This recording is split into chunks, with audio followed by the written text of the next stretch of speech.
evening and welcome to the forum on referendum questions 1 and 3. Tonight's forum is organized and sponsored by the Capital Area Chapter of the League of Women Voters and the Lithgow Public Library. My name is Gina Poppins and I'm a member and volunteer of the League of Women Voters.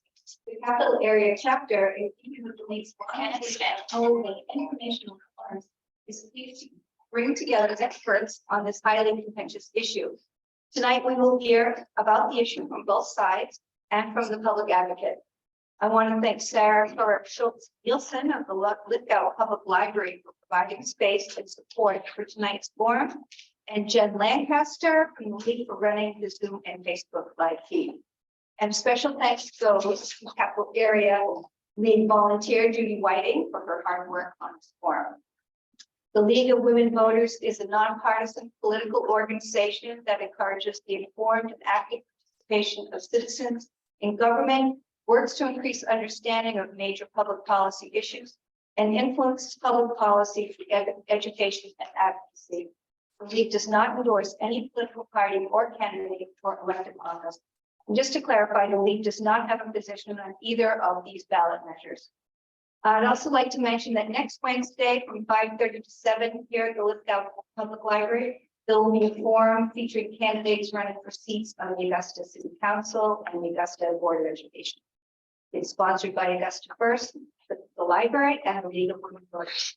We hope you can attend, and it will also be aired live on cable TV station CTV7. And now I'd like to hand it over to Judy White, our moderator.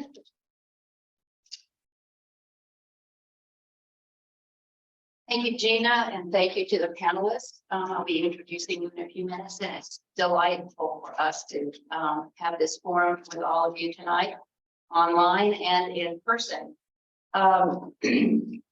This ballot question, or ballot question number 3, has been cited as the highest profile referendum of the count them 8 ballot measures up for a vote this fall. That was Billy Coben's, who was a political reporter for the Bangor Daily News, statement in an editorial today. Let me just briefly tell you how we are going to proceed tonight. I will ask a question directed to one of the parties, although I don't think Bill Harwood can be considered a party, but we'll refer to him as a party tonight.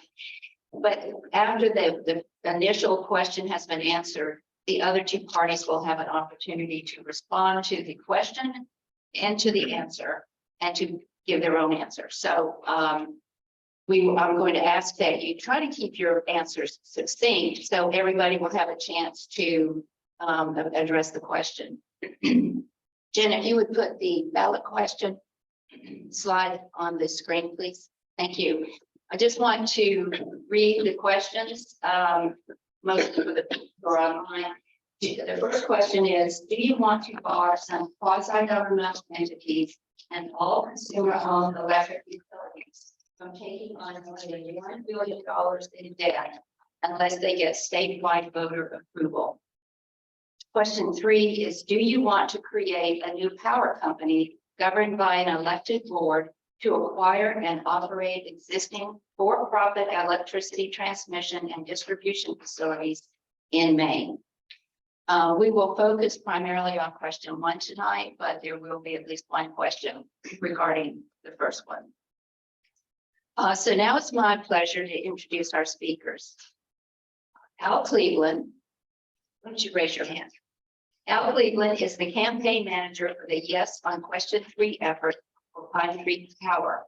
Previously, Al worked as an organizer for the League of Women Voters of Maine and led advocacy efforts to end youth incarceration in Maine, and she is sorely missed by the League of Women Voters. Leo Hilton, who is representing our power tonight, is an electrical worker, labor organizer, and volunteer with Pine Creek Power. I'm going to skip Bill for a minute, and I'll jump over to Charlotte.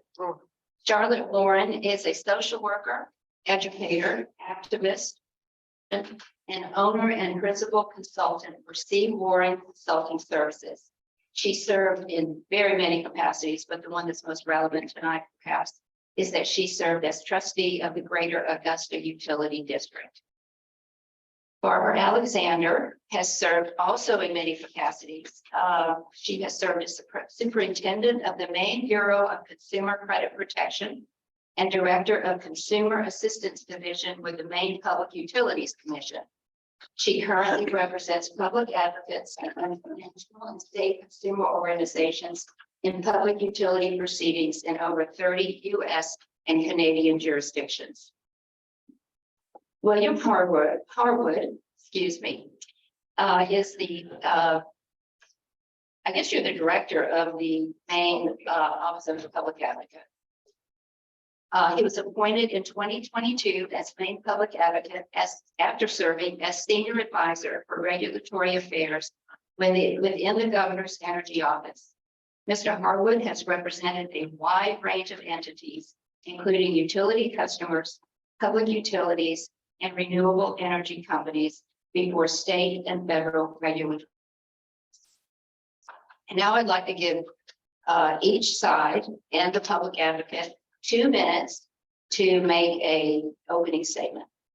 Amazing. I will pull up my timer because that's helpful. Thank you all so much for being here, and thank you for our incredible hosts for having us.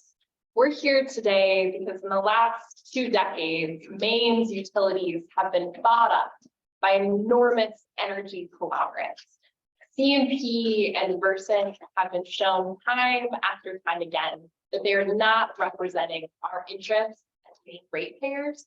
They're not supporting our economy. Both CMP and Versant have been ranked dead last in terms of utility customer satisfaction all across the country. And yet we have a model for utilities that are working to bring reliable, affordable service right here in Maine. Maine already has 10 consumer-owned utilities that serve 98 municipalities. And those utilities on the mainland save people money drastically compared to the investor-owned utilities. Those utilities have been shown to have more reliable service because they're controlled by the people who live in those districts and not from foreign governments or foreign multinational corporations. We'll be voting to create the Pine Tree Power Company, a power company that has been shown by independent economic analysis that'll save $9 billion over 30 years, even when we acquire the infrastructure of the utilities. That comes out to $367 a year. Pine Tree Power, like consumer-owned utilities in Maine and all across the country, will bring reliable service to us so we can move from being a state with the most frequent outages across the country to having power that we can rely on during winter months.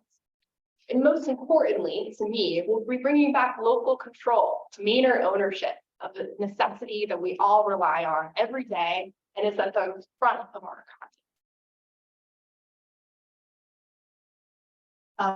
Charlotte or Barbara, do you want either one of you can make your opening statement? Sure. Thank you. I'll do part and then Barbara will do part. Okay. Thank you for having us. I want to tell you a little more about my background and why I'm here. So as Judy told you, my name is Charlotte Warren. I have spent my life in public service. I've served on the Hollowell Planning Board. I was a Hollowell City Council member. I'm the former mayor of Hollowell, and I served in the legislature for 8 years. I am here in opposition to Pine Tree Power for many reasons.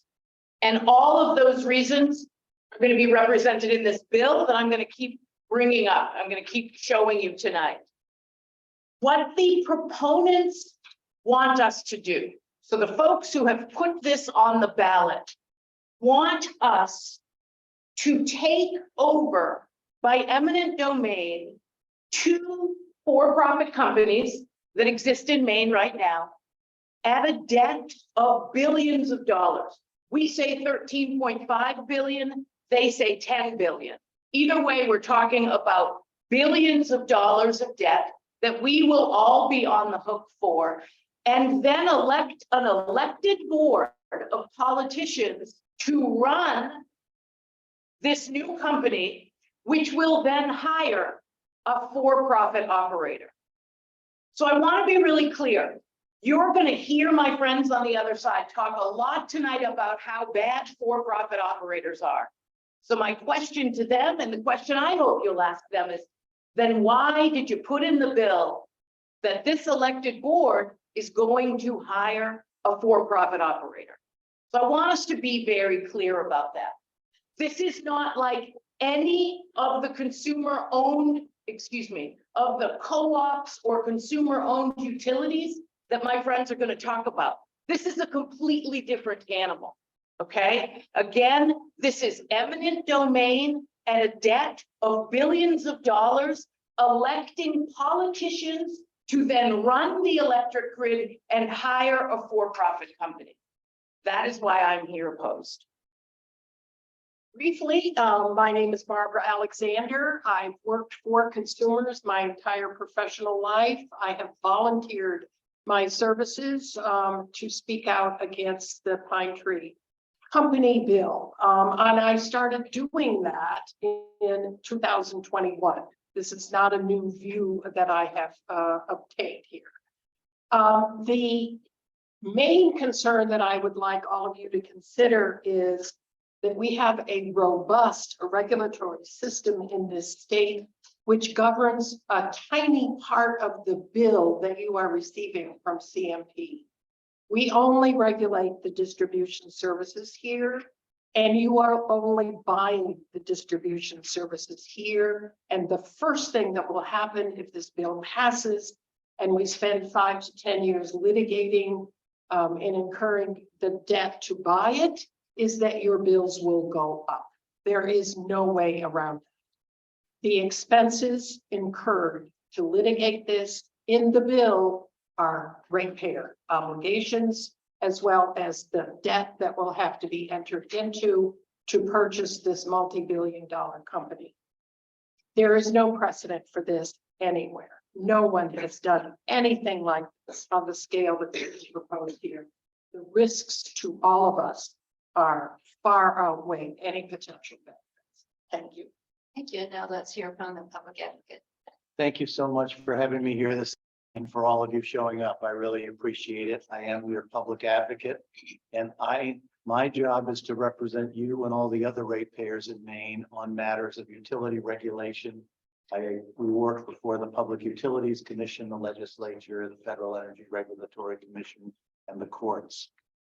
When this issue first arose, we started looking into it, and we were concerned at first because we saw some things that concerned us. And then as we looked at it, we saw some things about the Pine Tree proposal that made sense. And then we saw some other things. And the more we kept digging into it, the more we became concerned that what you are faced with is a very difficult choice. It's not easy to understand.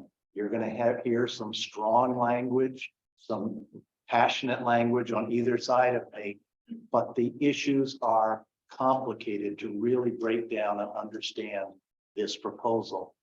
We decided in our small office, rather than take a position, we could do more public service by answering questions and helping people, particularly undecided people, make up their mind and hopefully making a more informed decision on November 7th. So I'm not going to be passionate tonight on one side or the other, but I will give you, from my years of experience in utility regulation, a few things. We don't know a lot about how Pine Tree would survive and act and operate, in the world. There's a lot of unknowns. There are a few things, though, that we can point to that will hopefully help you decide in your mind whether this proposal is good for Maine or not. Thank you. Thank you to my panel, to the panel. I think I started to ask the first question about power. Why does Maine need a public utility? But I think you already answered it, unless you have more that you want to say on that question. Oh, I have so much more. Okay. We have 2 minutes. Fantastic. We've seen in Maine that we've got some of the worst service all across the country. We've got terrible conditions in terms of our business satisfaction, reliability, the cost to ratepayers. I know that I am not alone. One of the 94,000 people this spring that received a disconnection notice. We're struggling to pay our bills. And, I think that the utilities are doing a great job at misinforming a lot of voters about their role in our rates. This past summer in July, the utilities with CMP and Versant were approved for a 20% rate hike. That's on the delivery side. That's what they have control on. And it's because CMP and Versant last year took $187 million in profit out of Maine to enrich their foreign. CMP's parent company, Avangrid, they're a Spanish company with a majority stock of Qatar and Norway. Versant's parent company is 100% owned by the city of Calgary in Canada. That is money that's leaving our state. And so the need to have a public utility is about how are we controlling something that we use every day. Thanks. For me, it's really important that we have a public utility because I'm a young person and an electrical worker, and one day I might want to be a small business owner. My work takes me all around the state. I wire homes and offices, medical facilities, utility scale solar. And that work's really important to me. And it's important that I do work that I trust, that I know is good. And I know that there are people who hire me to do the work who I can trust to back me up and provide me the materials and support that I need to do my job. I know that when I leave a job site, I'm doing my best work. And I know that the line workers, they're doing their best work. But when I go to my boss with a problem, I know he's there to support me. And for the line workers, for all the folks who live here in Maine and work to build and support our grid, when they go to their boss, I'm not sure that they're going to find that same support because the buck doesn't stop here in Maine. They're going to have to take those questions to a boardroom in Spain and better learn Spanish if they're going to ask their questions. I'd like to start by responding that that is a complete fallacy. The decisions about the Maine utilities are made in Maine by your legislature and your Public Utilities Commission. The decisions about our utilities rates are done in Maine. The profits are regulated in Maine. If you want higher reliability, we will pay more for that service in Maine based on Maine policies and Maine service quality standards that our commission has adopted. There will be improvements in service quality coming along, but we will have to pay for that. You don't get something for nothing. We need more tree trimming. We need more sophisticated line investments. We need to replace the older poles. Every utility in the country is going through this problem, and we are not alone. But all those decisions will be made in Maine. Maine has imposed certain public policy programs on your rates, and that was done by Maine legislature. This utility is fully regulated with every conceivable opportunity to achieve what we want as our community requires through our current system. Thank you for the question. First of all, this is not a consumer-owned utility. The Maine Supreme Court said very clearly that it could not be called a consumer-owned utility. So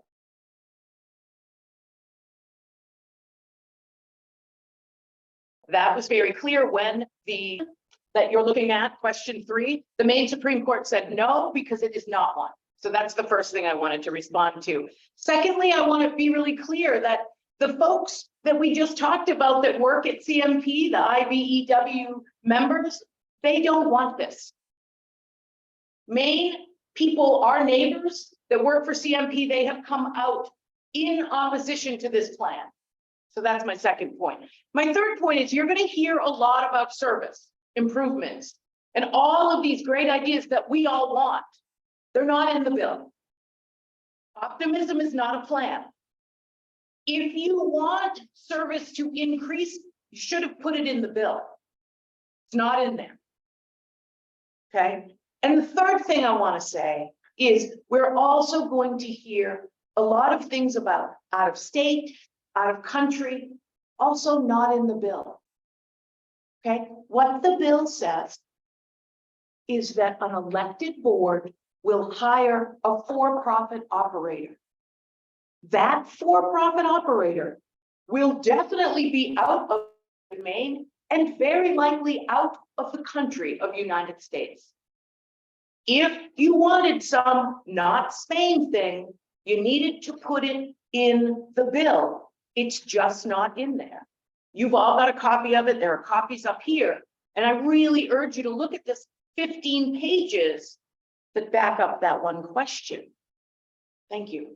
Thank you. Now we'd like to hear from the public advocate. Yeah, thank you. There's a couple of themes here picking up, and one is first service. We often and frequently wish that CMP in person provided better service. There are times when the service just isn't up to what went through a billing issue with them. We've seen the storm restoration from time to time, and we wish service was better. But as hard as we looked at this proposal, we can't come to the conclusion that the Pine Tree proposal will improve service or service will deteriorate. There's just no good way to say what the effect will be on service. So we can all wish that service was better, but we can't, and the public advocate cannot sit here and say that service will be better or worse under this alternative proposal. The second issue I'll just touch on is the question of where the dollars go that leave the state in order to reimburse people who provide capital to our utilities. And you hear a lot from Pine Tree saying it's a shame that all those dollars leave the state. And it is a shame that all those dollars leave the state, but there's one important reason. We don't have enough money in Maine to raise the kind of capital that these utilities need to constantly reinvest in their system. They are, whether it's Pine Tree or CMP, they are required to go, because of the amount of money they need, to Wall Street with their hat in their hand and raise the capital that they need, whether they're doing it by debt financing, bond financing, shareholder equity financing. And all of those investors require a return on their investment. And that, whether we make an interest payment or a dividend payment, those monies go to those investors. And the reality is, regardless of which choice you make here, those investors are going to be predominantly living out of state. Thank you, panel. I think you've just done a very good job of highlighting why this question is so critical, so important, and why information, reliable, candid information is important for the voter. Jan, would you put up the slide for net value? Thank you.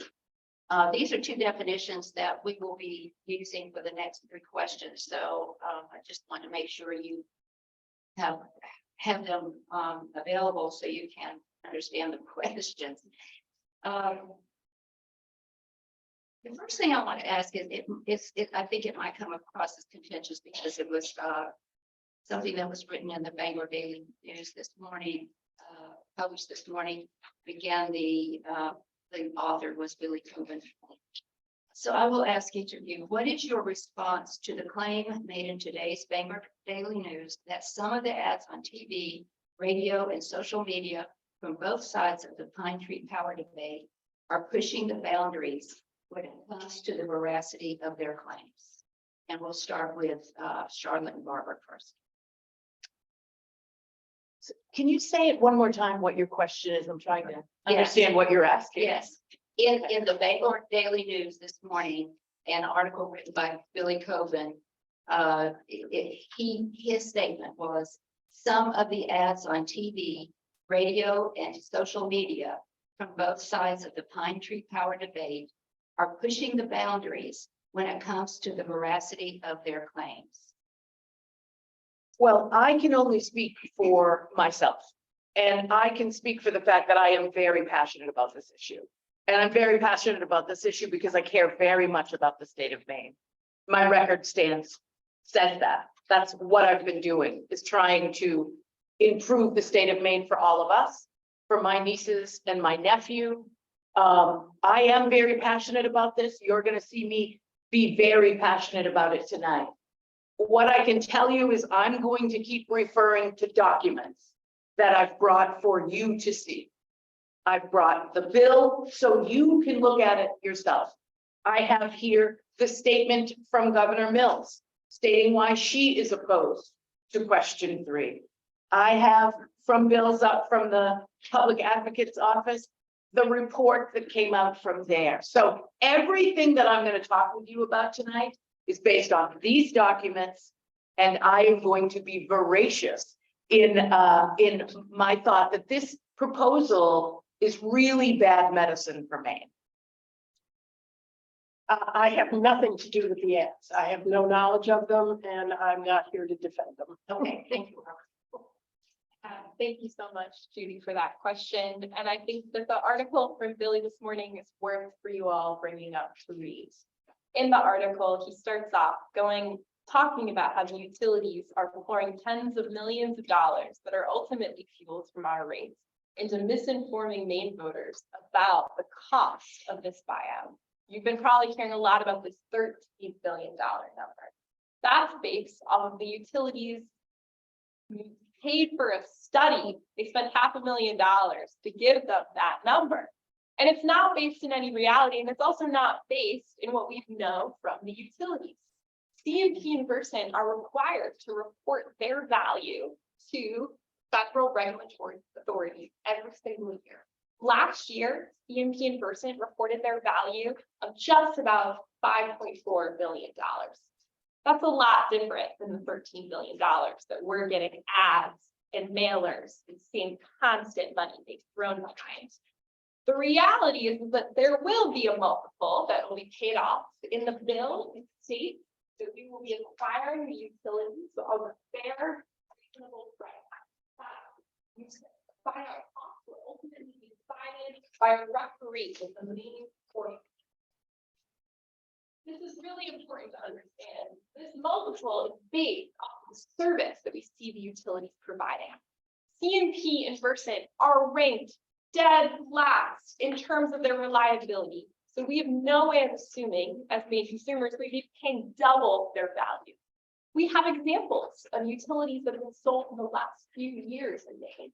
When Mr. Harwood was representing Emera and helped facilitate the sale of Emera Maine to Versant, they sold on a 1.4 net book value. That's a lot different than the 2 net book value that the utilities are claiming to make. In terms of Pine Tree Power, we have been the only side of this issue that has independent economic analysis. We didn't pay for that analysis. And it shows the long-term savings that we see under consumer ownership. And in the public advocate's fact sheet, which I know is coming out, it is confirmed that Pine Tree Power will be able to access low interest financing, 3 to 5%, compared to the 8 to 12% financing that the investor and utility get from either their shareholders or private debt. Respond to one misstatement that Al made, and that is the implication that somehow ads you see from anybody associated with the utilities on this matter are somehow being paid for in your rates. They are not.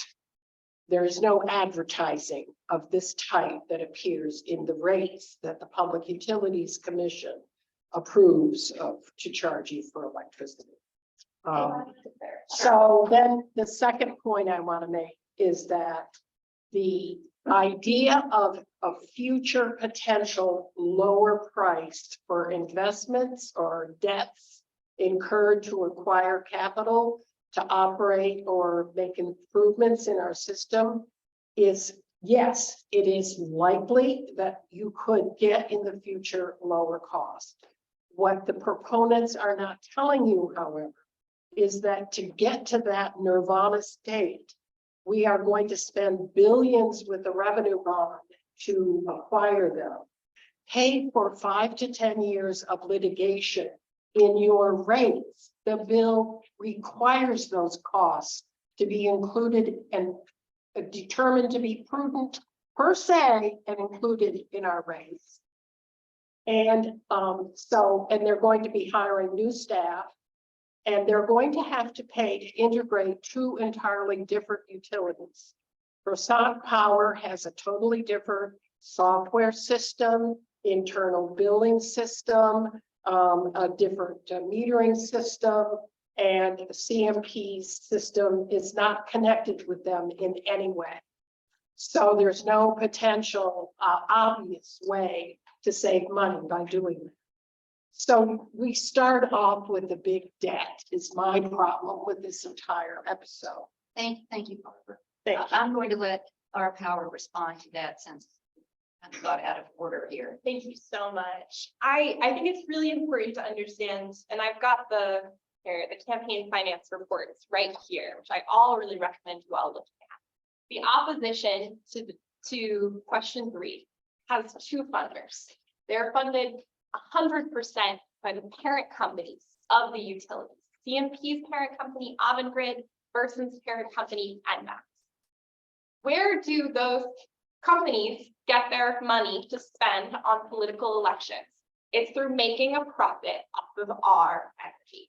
So yes, it is fueled off of us because we are how they make their profits. So this spending could be money that could be getting reinvested into our grid.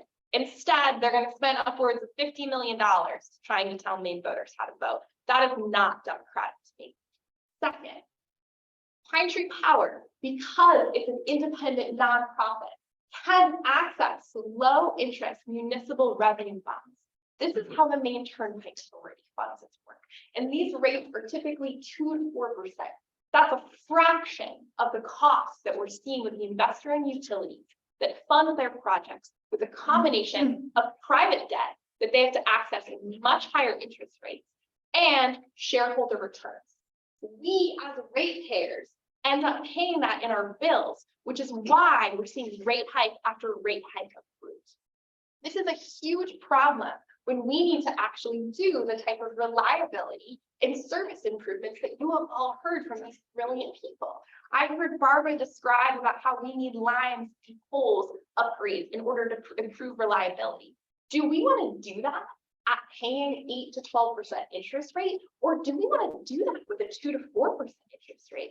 Pine Tree Power is a lot like moving from having an absentee landlord that we're paying high rents to a low interest mortgage that we will pay off over 30 years.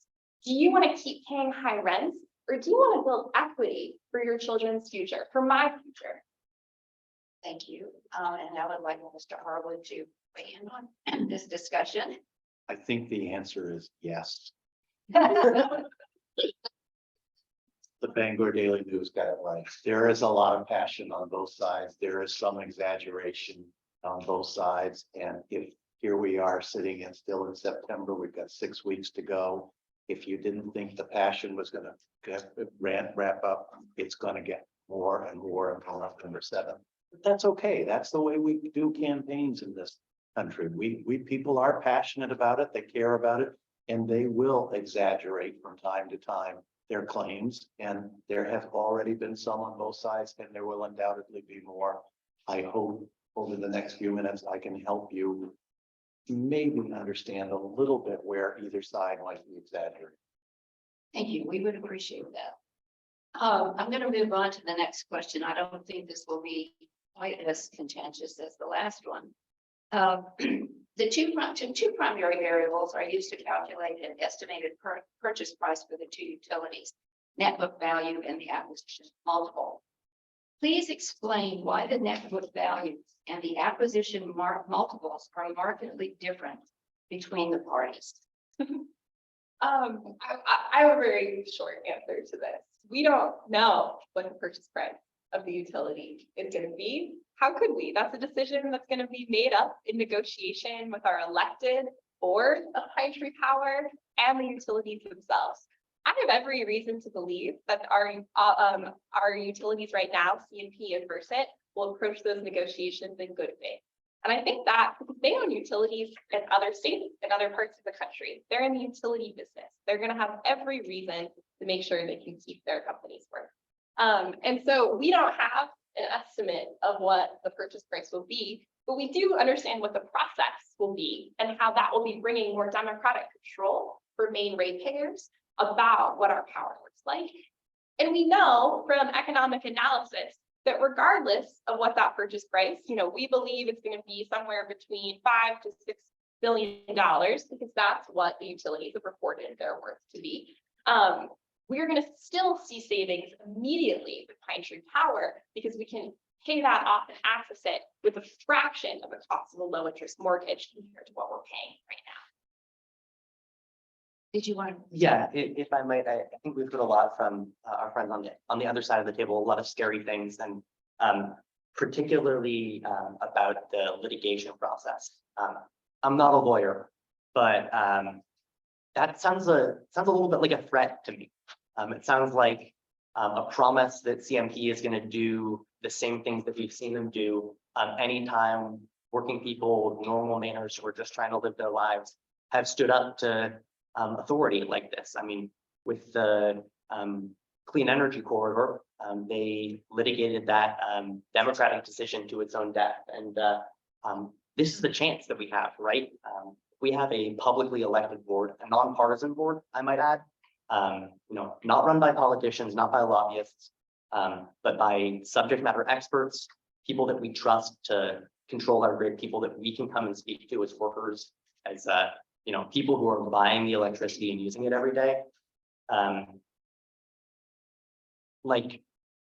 guess what I'm trying to say is we're hearing a lot of really scary things, and I don't necessarily believe that the litigation is going to be all that. We have this process laid out right in front of us. That's a process that's in the law. It's something that I know we can trust. And if CMP wants to hem us up in court, spend Mainer's money for year after year after year litigating this, that seems like a really dangerous thing. And I'm kind of scared that they would promise that to us. Okay, we'll hear from the Maine Affordable Energy Coalition. Thank you. I think what's really scary is that we just heard Al say, we don't know what it's going to cost. That's really scary to me. We're going to go to the ballot. We're going to ask you all to vote, but we don't know what it's going to cost. I don't know about you, but I would never sign up for that deal.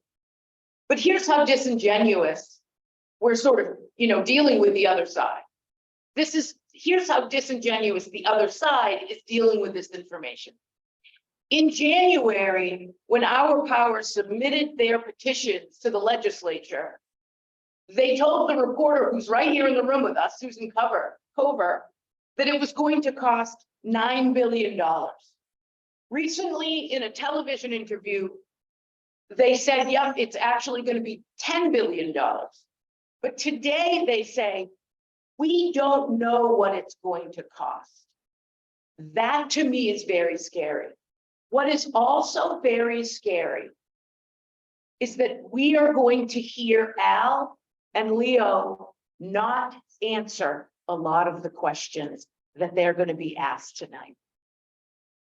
That to me is very scary. I would just want to say one thing about the legal process. I do have a law degree and I'm familiar with the process of eminent domain, and it is a very lengthy process. What we're talking about here is buying two utilities that cover 20,000 square miles of equipment in this state with customers of about 700,000. So you're buying all the poles, all the wires, all the buildings, you're buying the substations, you're buying the equipment, you're buying the call center, of which 100 of our main folks are up there working in Augusta answering the phone today. That happens right here in Maine. It's not going on in Spain or anyplace else. The line workers are opposed to it. The unions are opposed to it. The guarantees for them are not, do not extend beyond the contract that they're being given in this bill. So there are a lot of unknowns. I will fully admit to you that I don't know the right number. Is it 9? Is it 10? Is it 13? Does it matter? It's a big number. We're going to have to invest in a debt by somebody who buys the bond, who knows where they're located, and we'll have to pay back the principal and the interest through our rates. So that's my concerns, that I know the legal process will be extremely complicated and lengthy. I think the reason an estimate of the net book value and an estimate of the acquisition multiple, I think the reason those two variables are important is because they constitute the primary representation of the cost of acquiring these two companies. So people want to know, well, is it 1.5? Is it 2.0? Is it more than 2.0? And you will not know the answer to that question Yeah. until this bill is enacted and we're faced with having to answer it post-election. That's the problem. Jill, you want? You are correct. It is very important because essentially what Pine Tree is proposing is if you make this investment upfront, you will get the benefit down the road. And this investment upfront is buying these assets. And let me see if I can explain why we're having so much trouble getting our hands around these valuation numbers. There are two simple ways that we value assets, property, homes. One is, what did it cost? And the other is, what is it worth on the market today? And that's really what we're talking about here. When CMP comes in to get their rates adjusted from time to time, we look at what did it cost? What did they actually incur in costs? And that's all they're allowed to recover from ratepayers.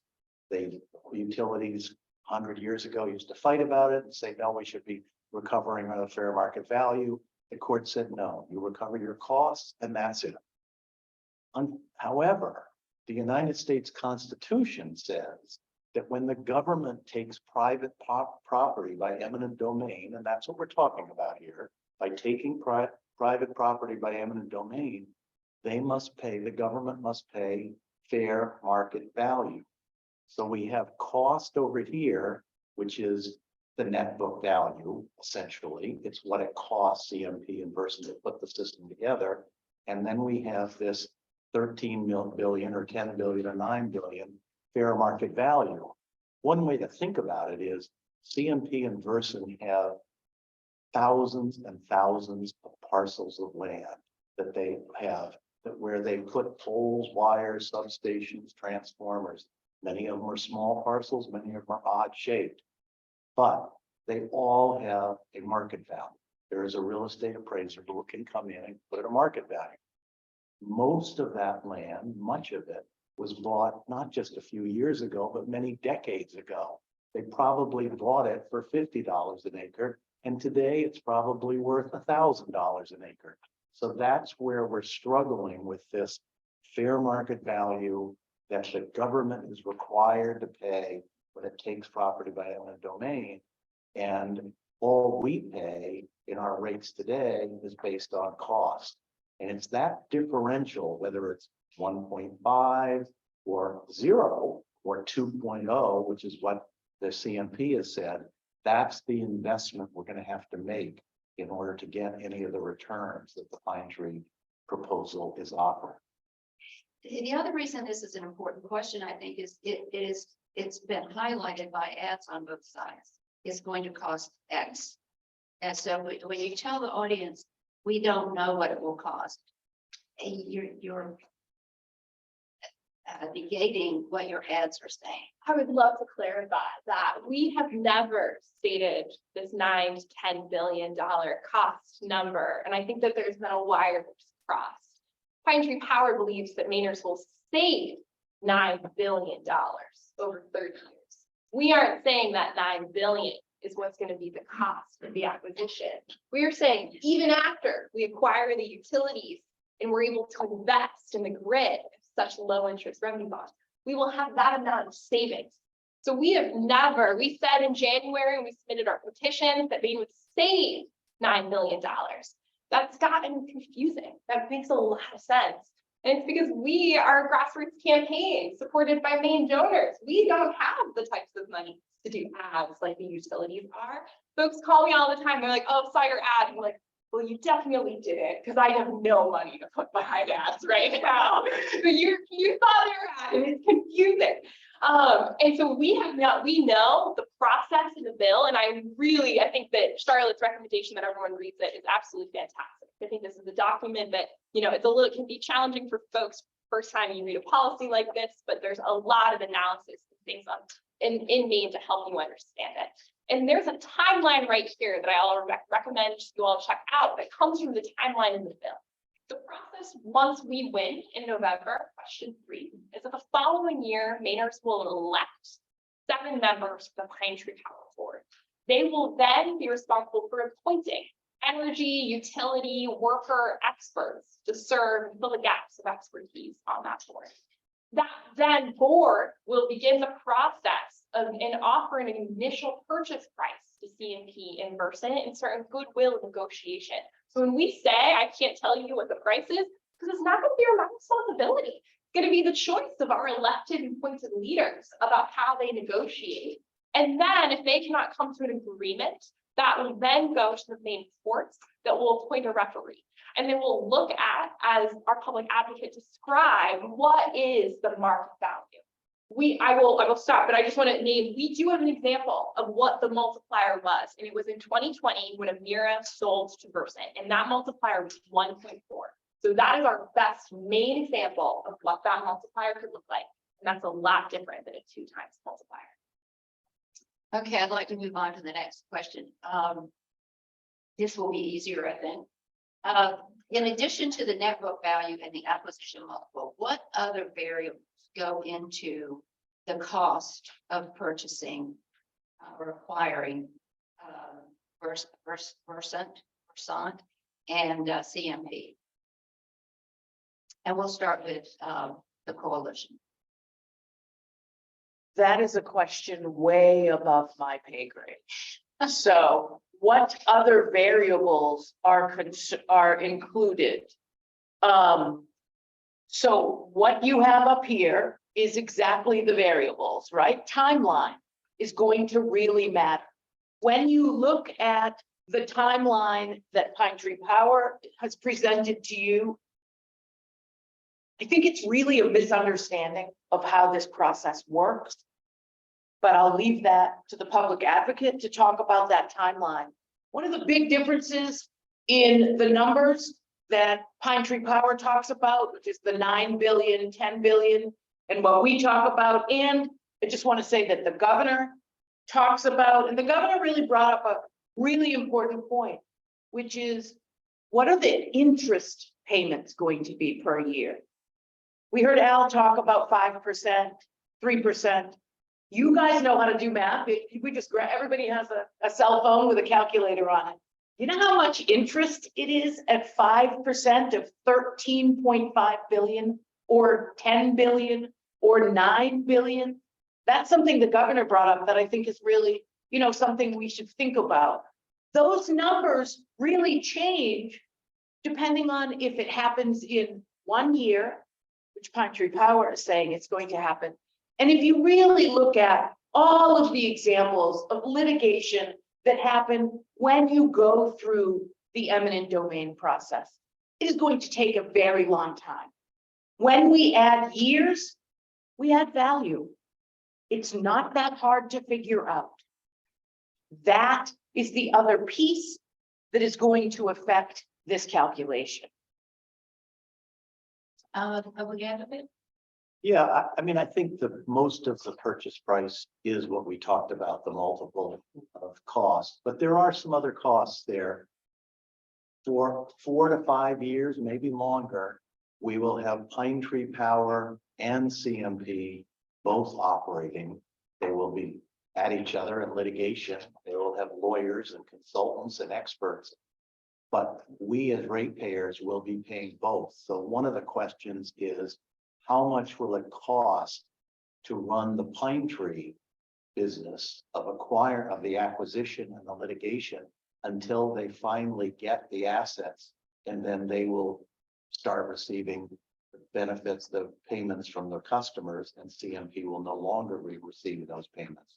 But in that interim transition period, CMP will be charging not only its costs, but Pine Tree will be sending CMP a bill, and they will be charging us for Pine Tree's cost. So there is some additional cost in attorneys and litigation and financing during this period until it's sorted out. And wouldn't you agree that the bill allows the new board to hire staff to assist them and consultants, and all of those costs would be passed on to ratepayers as well? Yeah, not on this bill. only allows, it would be irresponsible of them not to. If this passes, Pine Tree has got a lot of work to do in a relatively short period of time, and they will need a lot of help. Okay, yes, because we went out of order again. Great, thank you. I think we're talking a lot about costs here, when we can be talking about savings. We have skyrocketing energy bills, and for normal working people, it takes a lot to make ends meet. Pine Tree Power is going to deliver $367 per year in savings to Maine ratepayers. That, for me, I'm a construction worker. Losing work is it's an everyday possibility. I've been out of work for as long as a month or a month and a half between jobs. That's just normal. $367 for me, that's the difference between whether or not I can make my rent on unemployment or not. And yeah, it's a big difference for people all across the state of Maine. I think that to add to that, we're seeing, I think, a really gross misrepresentation from CMP and Versant about what the long-term savings would be for the next few years. This transition, this opportunity that we have to build a statewide consumer utility is so that we can build the grid that is necessary to move us to navigate extreme weather, but also to move us away from having high carbon emissions in our transportation and our heat. We heat with the highest rates of heating oil in the country, and we need to get heat pumps all over our state, and we don't have a grid that can handle that right now. Meaning, over the next decade, we have to invest a lot of money into expanding our grid and making it ready for our transition to more renewable energy. Do we want to do that? We're paying 8 to 12% return on equity to shareholders, high interest, or do we want to do that at this low interest rate?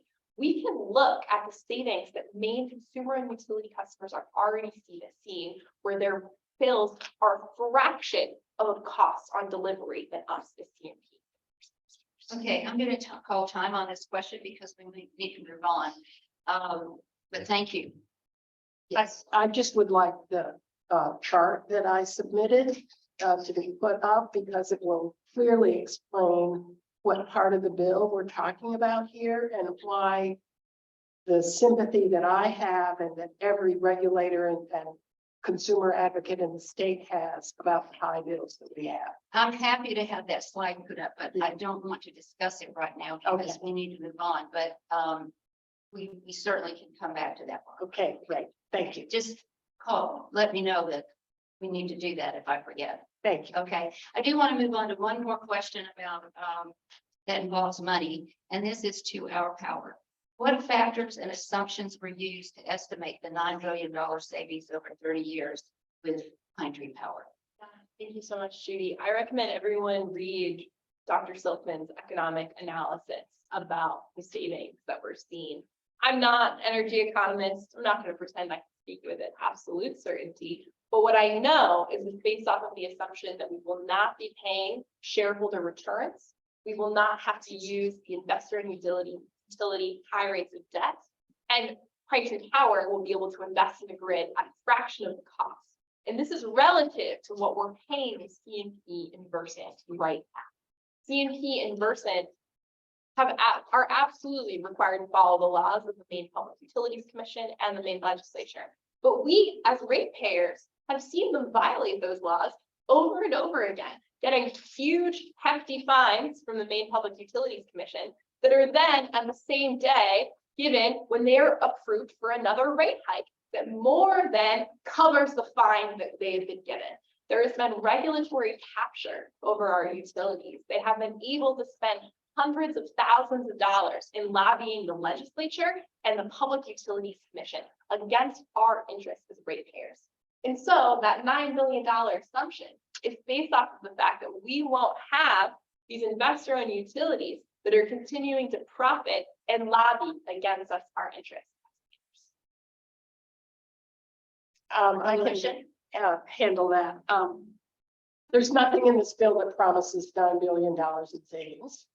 If there was, they would not be able to support such a promise. They are predicting a long-term savings over 15 to 20 years. All of those assumptions are capable of happening or not happening. The notion that this is a nonprofit operation is completely false. The operating company that the board will have to hire is going to cost an amount we do not know.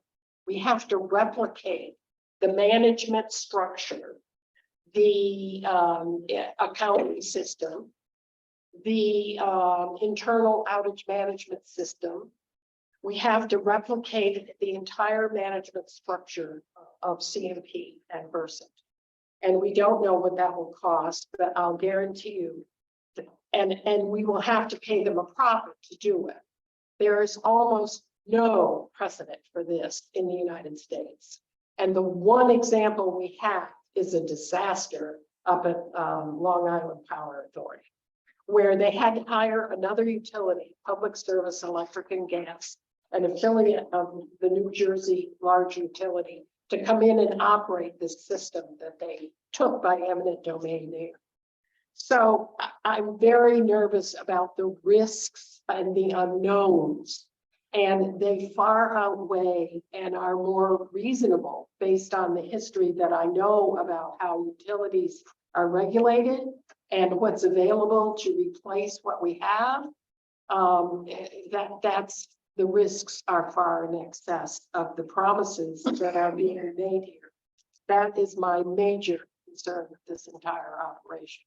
It's wish list stuff, and it's not capable of being enforced or capable of holding anyone responsible if it doesn't turn out this way. One more point. Shareholders pay fines, not ratepayers. There are no shareholders with Pine Tree Company.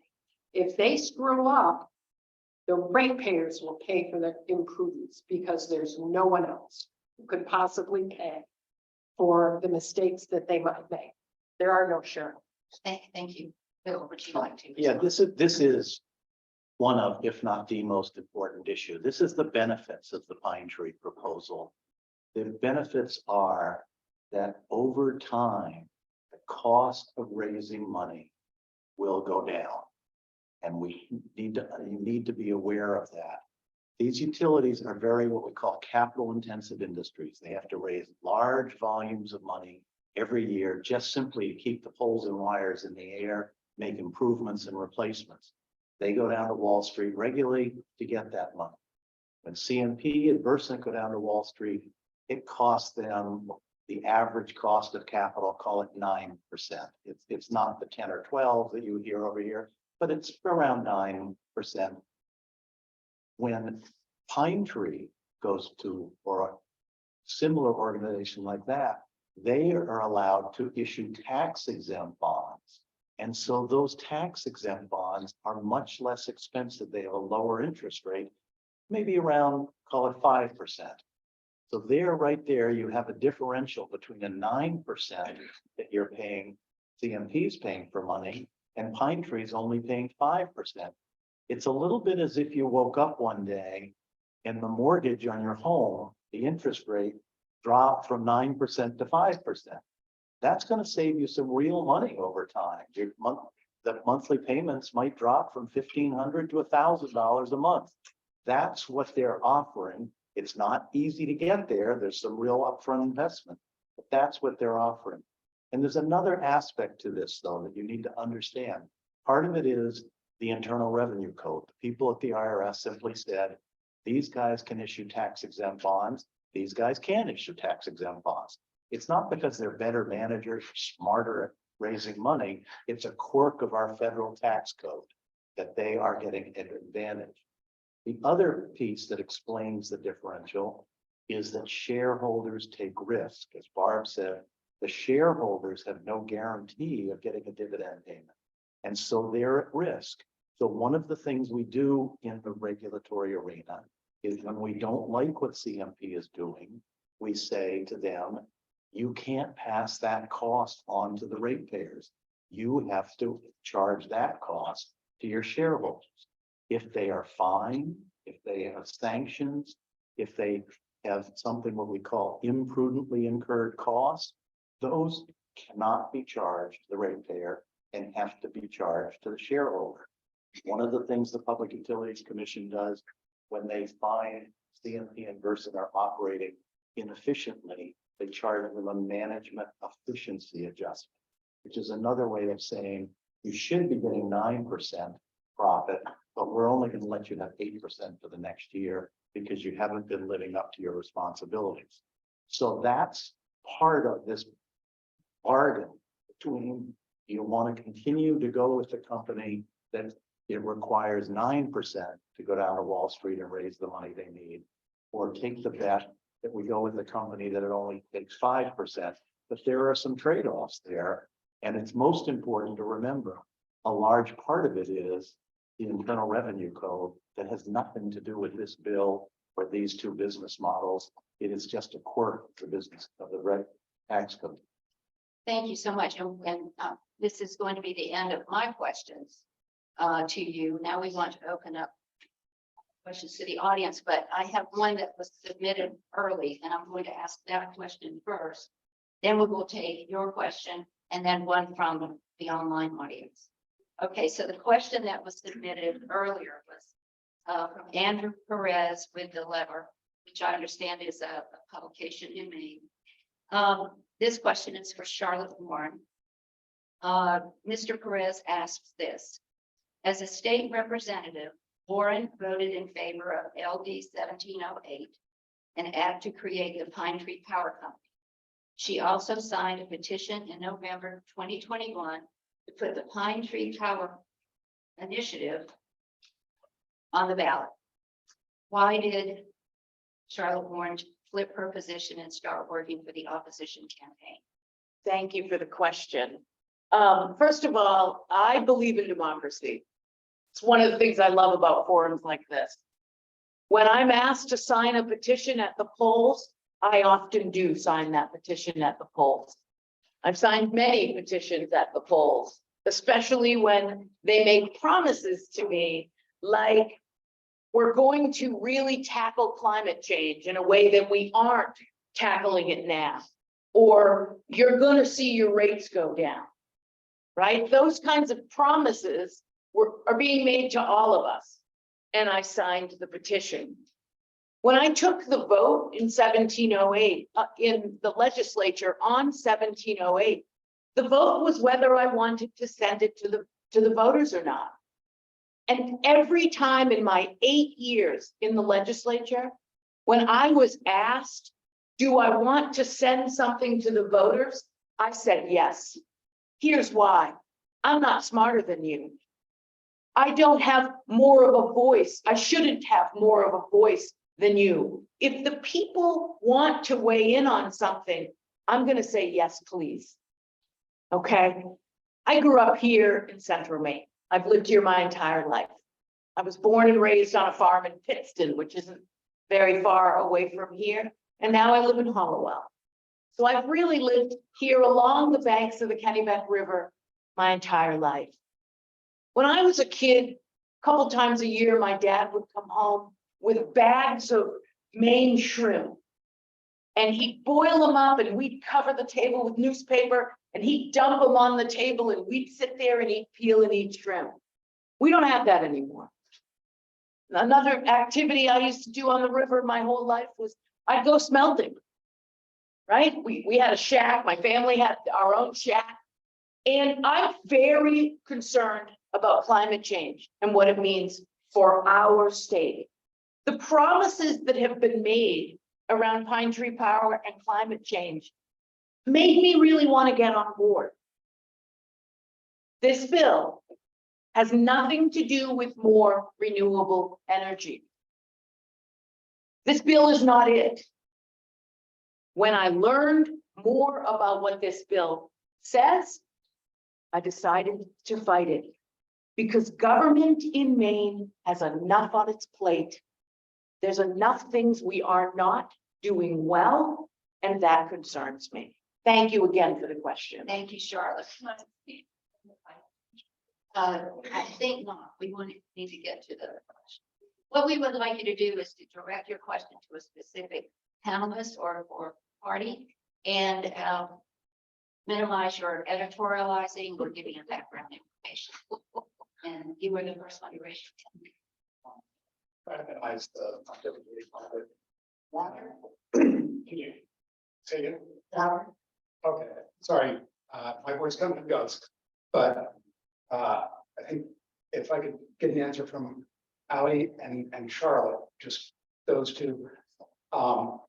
Reading the bill, I see that the board is elected and then the elected members of the board appoint other members. But I don't see any term limits, and I'd be willing to bet that almost nobody, with one exception in here, could name all the members of the current Public Utilities Commission right off the top of their head. So what guarantee do we have that this elected board of relatively anonymous commissioners, board members, whatever you want to call them, will not just be getting cushy jobs for life and not really have to be responsive to the voters? Thank you for your question. Yeah, thank you so much for that question. In the bill, folks who run for the Pine Tree Power Company will be running for a 6-year term. And they will be required to get elected by us as Maine people. They can access Maine's Clean Elections Program, meaning that they won't have to take private financing or finance their own campaign, meaning that we can have ordinary working class people who can run for the board. Right now, we know that I don't think any of us named who's on CMP and Versant board of directors. None of those meetings are public, open to any of us. Pine Tree Power will be responsible for following freedom of access laws. All of their board meetings will have to be public, accessible to Maine people. We will have a right to be able to understand communications between board members, and those 6 appointed spots as well need to be agreed on through consensus with all of the 7 elected members. Meaning, if you're not doing a good job as an appointed member, you don't get to stay on, you're getting off. And so there's a lot, I think that democratic piece of this legislation is critical, because right now we've got foreign governments and lobbyists who are running our utility grid. We've got former Governor Baldacci who gets paid $200,000 a year to go to 6 off-grid meetings. We see a revolving door of people who work for the investor in utilities that then get jobs overseeing the investor in utilities, get jobs in public oversight, get jobs working as our regulators, and then we have politicians who then go work for the utilities. And you can look at this in many ways, but one of the good examples is who is running the campaign in opposition to this. They're former politicians. Can I clarify? Yeah. My big point was, how likely are they to get fired if they're doing a bad job? I think as Maine people, we do a really good job firing folks by not voting them back. Okay, Charlotte, I think he wanted you to address that question. Yes, thank you, And Bill. keep it short. I will keep it very short. Bill, that's one example of things we do not have a guarantee of in this bill. There is no guarantee that the people that are elected to this board will have any type of credentials in running a grid, in knowing about electricity. That's one of the things that scares me to death. So thank you for the question. Okay, hold your questions in here. We'll go to an online question. Yeah, let's go ahead and get a question from the Zoom audience. This question comes from Stephen. I have condensed it a little bit for the sake of time, and several questions roped into one. This question is for the reps from Pine Tree Power. He's asking, can you name a specific contractor in the state that will have experience, size, and employees to bid on this project? That's the first part. Second part, can you name an in-state lending institution that will provide the financing for this? Then the third part of this is, have there been any discussions or agreements with these parties?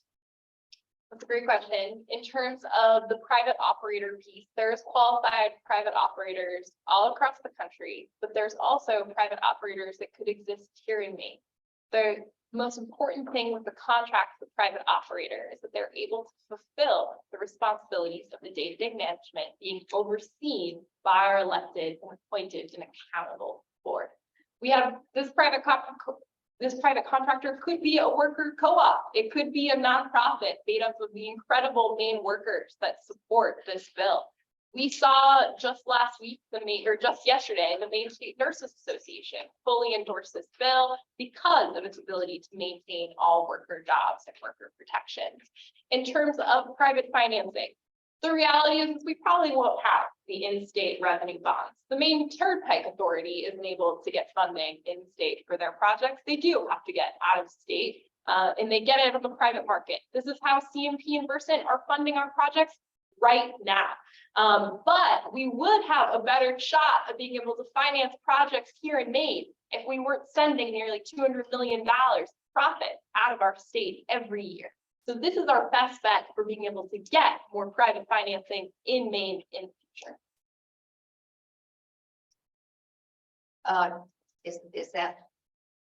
Does that answer all the questions from the outline? Participant? Yeah. Okay, Judy. Yeah, just to clarify something, and it'll go to, I'm sorry, Leo and Al, and the other might go to Mr. Harper. Okay, but they're kind of related. How can you ensure that these 7 people will in fact be nonpartisan? When I'm gonna say at your age, I would have thought, oh, of course. I don't see much that stays protected from nonpartisanship. So maybe you just want to think about it. That concerns me. All the other stuff is kind of makes my head hurt, but nonpartisanship now does bother me. So let me ask the other one. It's it might be related, and then you can decide.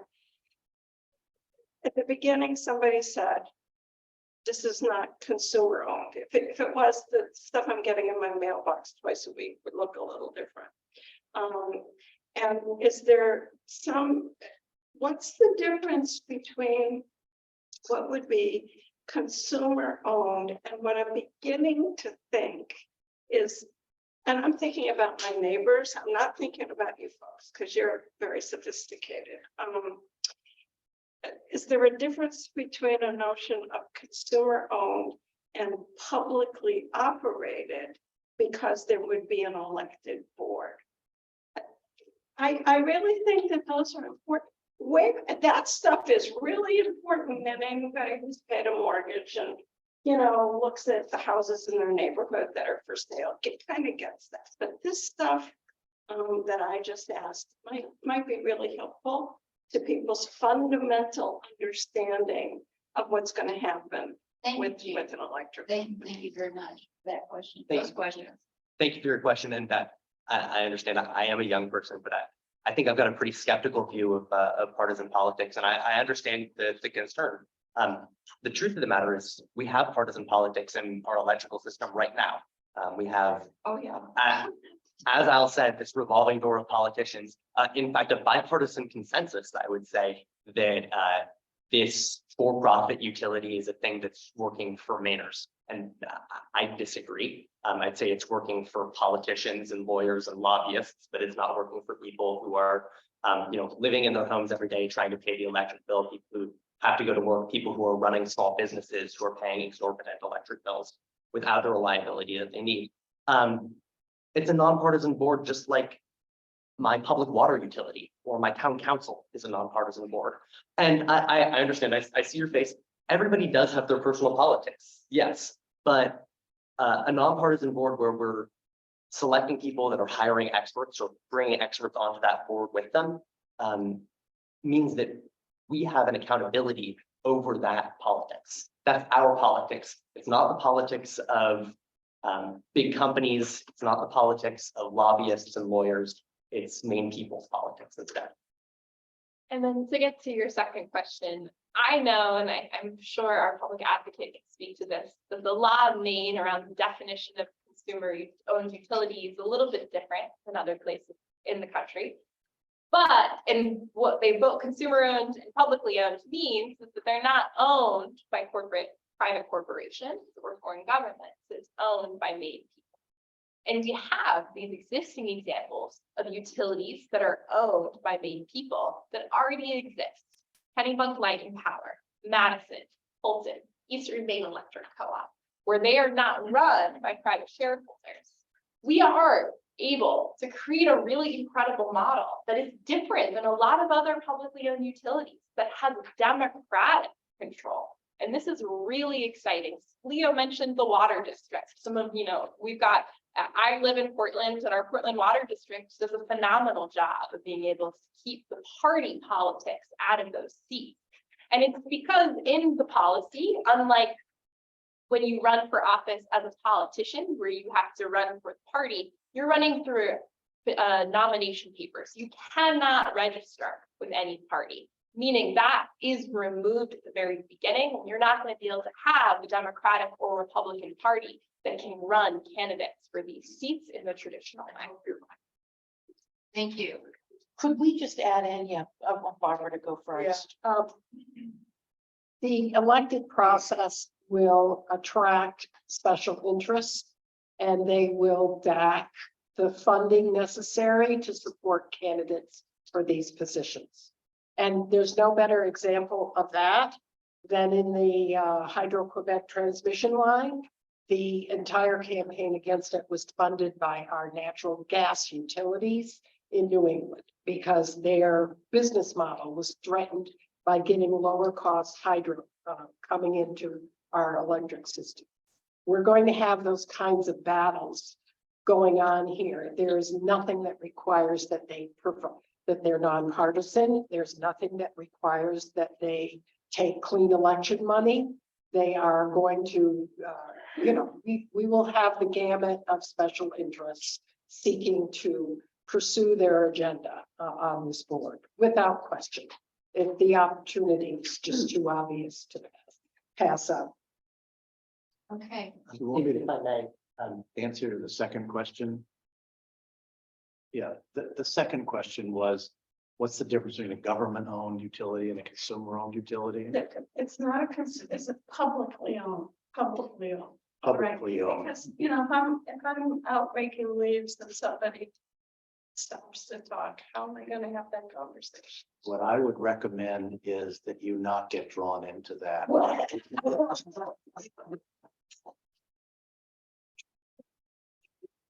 These two parties have put a lot of time and energy into whether this is a government-owned power or whether it's consumer-owned power, and they think that it will somehow convince you to vote one way or the other.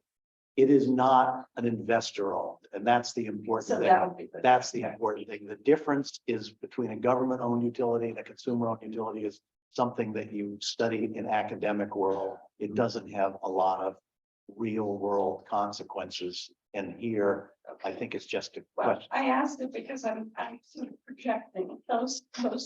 Well, you've heard a lot. Breaking conversations. Yes, you've heard a lot about whether it's government or consumer, and it I do think apparently, it's important to note that, again, the Maine Supreme Court was very clear when they said they would not allow the term consumer-owned utility to be put in the question because this is not a consumer-owned utility. didn't they also say it wasn't a quasi-government? They also said it was not a quad. So, No, let me clarify what they said. What they said was that most people don't understand the term quasi-governmental, which is why that was not allowed in. And that's a very important difference, Bill, because they didn't say it wasn't quasi-governmental. They said most people don't know what that means. So that is why that was not put in, but consumer-owned utility was not put in because it simply isn't one. Again, we've heard a lot about how bad for-profit operators are, Pine Tree Power will be hiring a for-profit operator. Okay, we're gonna move on, and I know all of you have more that you want to say about this, but we have another question that really we promised we would ask. And that is, what is your position on question one? Let's start with the coalition. Yes, so thank you for the question. My position on question one is just a very common sense position.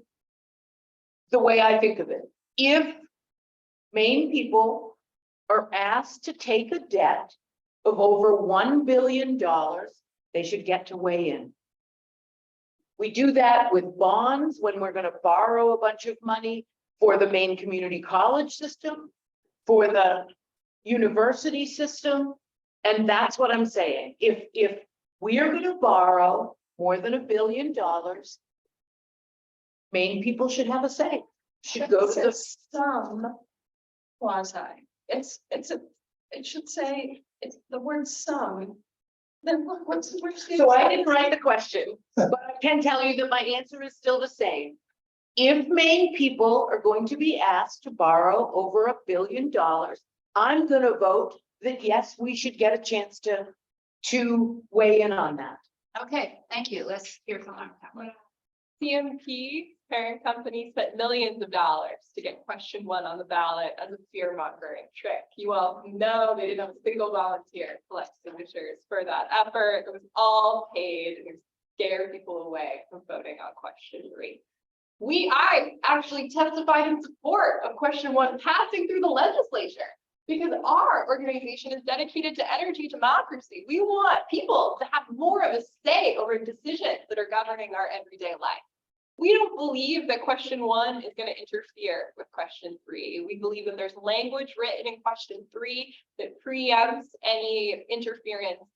But to be honest, and this is not an official representation of the campaign, I vote yes on question one, because to me, it's not a problem. I want Maine people to have more of an oversight over our utilities and the decisions that are made. And I am confident that once we win question three, even if we have to vote on acquiring debt, Maine people will, because we've seen CMP and Versant treat our communities and our businesses terribly. We continue to see poor reliability, skyrocketing rates, and we are ready for that change, and we are ready for being able to access revenue municipal bonds and fund the electric grid of my future at a fraction of the cost it would take for CMP Versant.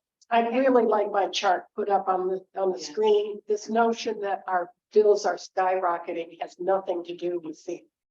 And people really need to understand that. Okay, that's fine, but I want Mr. Harwood to respond to this question. Yeah, I'm not going to try and convince you whether it's a good idea when the state borrows money that it should go on the ballot or not. You can all figure that out for yourself. Some people will say it is a inefficient and can be disruptive. Other people will say it's part of the checks and balances.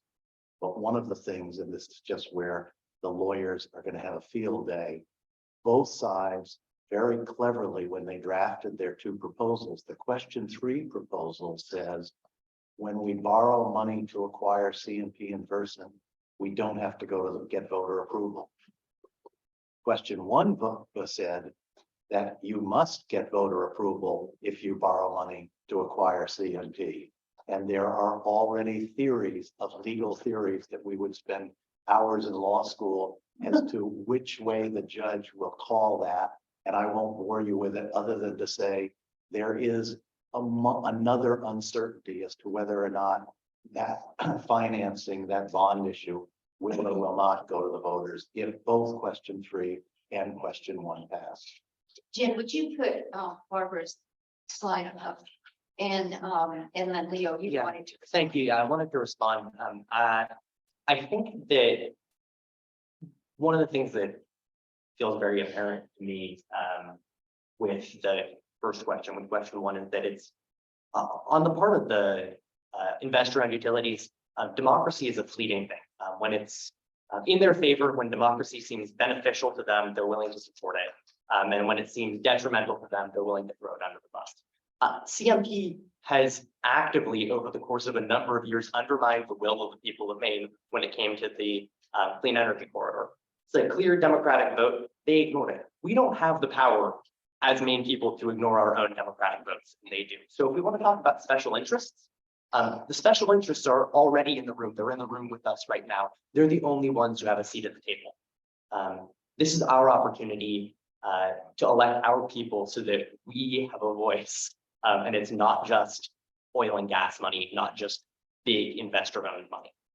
Okay, we have 4 minutes, and so I'm going to call it an end to the questions. Each of you will be able to make a closing statement. Please keep your closing statement to a minute. We have less than 5 minutes. And I'll start with Al. We started first last minute. You want us to Go right ahead. All right. Well, I think that there's a lot of questions I would have loved to answer to you all. And I really encourage you all to go to the PineCreekPower.org website. And every Tuesday from now till Election Day, we have a virtual Zoom call where we just answer people's questions. And we will take all of the time that's needed to go through anything that was unanswered here today. This is an important vote. This is a vote that is going to influence my future, Leo's future, and the future of young people in this state for decades to come. And we are calling for a statewide consumer and utility because we need a power company that works for us and not shareholders. A way to invest in our reliable service, to bring down our rates, and to build out the renewable energy future we need. And by the way, that is in the bill. It's in the company purpose. You can all take a look at it yourself. Yeah, I think really quickly, this is important to me because we're not just looking at the bottom line right now. We're looking strategically 30 years, 40 years down the road for, when I'm your age, when I'm ready to own a business, when I'm sorry, I'm very young. And I've got a long future and a life that I want to build here in Maine. And I want to do that in the same possible way. There's a threat of climate change. There are a number of things that I'm really, really worried about. And if I start a small business, I want to know that I can, buy electricity, use it, provide electricity to people as I wire their homes. I helped to wire a substation in Portland for my job this past winter. It's a substation that powers my home, it's the substation that powers Maine Medical Center. It was great work. It was slow, methodical work. I'm proud of the stuff we did. That substation still isn't online. Its deadline was December of last year to fire up Transformer 2. It's still not online. I don't know. I'm just a worker. I show up to work every day and I do my job, but that transformer, the one it's replacing, has burned down 3 times, and we need that reliability. So if I was making the decision, if you were making the decision, we'd prioritize those things. That's not what's being prioritized right now. Thank you, Leo. Barbara. I just want the public to understand that the CMP bill you get is way too high. It's causing a lot of pain to a lot of people in this state, particularly fixed income elderly. But CMP's part of this bill is not the cause of your pain. The only thing we're talking about in terms of the CMP distribution service that is going to be purchased if this bill passes is the bottom green part of this chart. It is far less than 30% of the total bill that you're receiving. The bill that is causing the pain is the gold one up here, which is the cost of power that is being purchased in the wholesale market. CMP doesn't buy it. CMP is ordered to build and collect it. And the PUC is buying it because none of our local utilities own generation. The only part of the bill is this, and it went from 5.8 cents to 6.6 in July. Now that is not what I would call a large rate increase, and it was all designed to improve reliability of service. Thanks, Barbara. Plenty of investments the commission has approved. Thank you. Charlotte, do you have anything you want? Yes, thank you. So you've heard a lot of information. And here's the final piece I want to share with you. The proponents who put this bill on our ballot are asking all of us as Mainers to take a very large gamble. something that has never been done before. They want our state to take over 2 utilities that are not for sale at a cost of $13.5 billion. And then elect a board of politicians to hire a for-profit contractor. That is the piece you have to answer. I think it is very risky. It's the wrong direction for Maine. But you should check out what we brought tonight are the words from Governor Mills. We brought the actual bill. Go to MaineAffordableEnergy.org. There's some white papers there. There are examples there. But remember what the question is and isn't about. And hopefully that will guide you to vote no on question 3. Thank Thank you, you. Charlotte. Bill? Very briefly, I just want to thank the league and thank all of you for being here and thank my 4 panelists. There's obviously a lot of passion here. And thank you for taking the time to try and understand this. I have tried to help people in one way that I think about this that sometimes might be helpful is it looks like there will be upward pressure on rates in the short term because of this acquisition premium, this multiple that we will be paying more for the assets through the acquisition than we pay today to CMP through the rate making. However, in the long run, this differential between tax exempt financing and financing will be substantial, and that will continue on indefinitely. So one way to think about this is if you are really concerned about your utility bills over the next 5 years or so, then this may not be the right proposal for you. If you're more worried about the utility bills for your children and grandchildren over the next 30 or 40 years, then there's more here, more for you to benefit from. And that's one way to think about it. Thank you. Thank you, panelists. It was wonderful. Your responses were spot on to the questions, but it was smart. There were 7 more questions we didn't get to ask, and I guess all I can say is the complexity of the issue makes an hour and a half an insufficient amount of time to get all of our questions answered. Thank you for coming. I hope you are leaving with more information than you had. And please take the handouts and contact these folks if you have more information. I know that they want to talk to you. Thank you so much. Be careful going home, and we look forward to seeing you at our next one.